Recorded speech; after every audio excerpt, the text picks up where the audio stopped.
Well, take a look around your home this morning. The TV you're watching us on, the fridge, even the dashboard of the car out in the driveway. There's a pretty good chance that some of those electronics come from Korea, a country about the same size as Kentucky, but it has one of the fastest growing economies in the world. And Juju's just back from Korea and has more on this country's amazing advancement. Absolutely, David. You know, today marks the 60th anniversary of the start of the Korean War, and since then, the Korea has soared from one of the 20 poorest countries in the world to one of the richest 20. And lately, the key are these little tiny microchips, the brains behind most consumer electronics, and they are the driving force behind Korea's high-tech overdrive.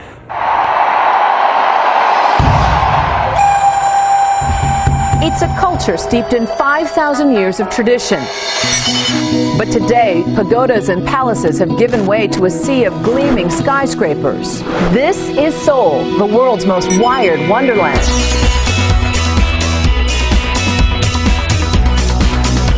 There are so many pioneering things going on here in Korea.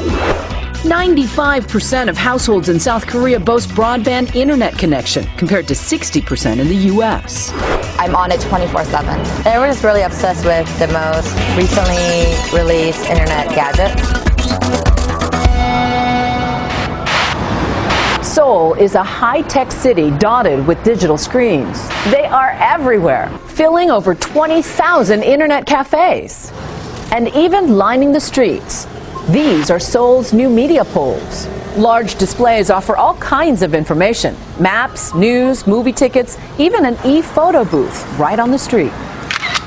Homes are fully wired too. This is a smart home. 언니 안녕. Smart homes are sprouting up all over Seoul, offering what's called the ubiquitous life, the ability to control all major household functions in one central system. Open the door. Open the door. Oh, you can make phone calls from here too? Yeah, phone calls here. Instead of a post-it note, you leave a video Yes. message. And let's talk TVs. Two titans of technology, Korea's Samsung and LG, control about 40% of the global flat-screen TV market, and both rank in the top 5 for sales of cell phones. Their secret? You have to be very speedy. Speedy not only in terms of making the decision to enter into that area, but also speedy in terms of making decision all along the value chain. But competitors still have the edge when it comes to software and design. We're introducing iPhone 4. To take on iPhone, Samsung's Galaxy and LG's Q smartphones recently teamed up with Google's Android software. So armed with prototypes, I set out on the streets of Seoul. First, I set up a coffee date, then paid for my ride right from my smartphone. And by the way, the subways here are all wired too. I can't believe I can watch TV on a subway. My coffee date, Korean megastar actor Lee Byung-hun, another hot Korean export, leading a wave of Korean stars dominating foreign markets. This is our waiter. Our waiter is a robot named Cafero, being tested out in Seoul's cafes. Other robot sites, 310 kindergartens using the iRobi teacher's aid, and hospitals. But today, we're just ordering coffee. What do you have? We have cafe latte, cafe mocha, cafe americano. 2 iced coffee, please. Excellent choice. Why do you think Korean culture is a cultural export now? They have passion. I think it influences everything, like art, like acting, of course, high tech. You must get mobbed all the time.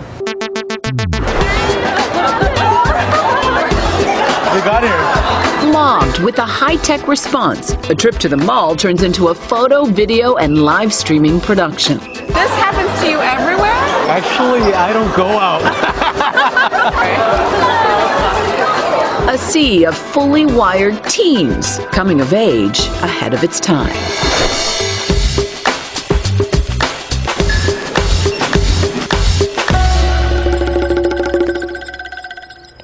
It's really fascinating. I'm sort of curious, though, with all the electronics, does it help to isolate people or sort of bring them together? Well, it is isolating, obviously, and that's the one downside of all the success. There are an estimated 2 million internet addicts in South Korea, in a country of just 49 million. The Culture Ministry is actually working with gaming companies, though, to impose an overnight shutdown for those young, popular games. And I know that you also have the gadgets, but in addition to that, access to the president, a big get.